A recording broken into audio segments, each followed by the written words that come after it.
Gas इस भाई साहब का पिछले 1 साल से घर बंद रहता है, जिसके कारण से उसका घर कूड़े कचरे का ढेर बन जाता है। फिर ये भाई साहब अपने घर को लास्ट में इस तरह सजाएंगे जिसे देखने के बाद आपको 5 स्टार होटल से कम नहीं दिखेगा।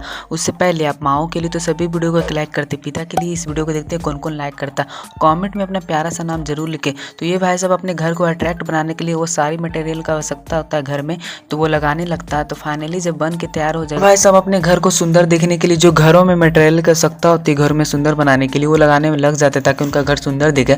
तो फाइनली ये भाई साहब अपने घर को सुंदर बनाने में कामयाब हो गया। ये देखिए 5 स्टार होटल से कम है कि नहीं।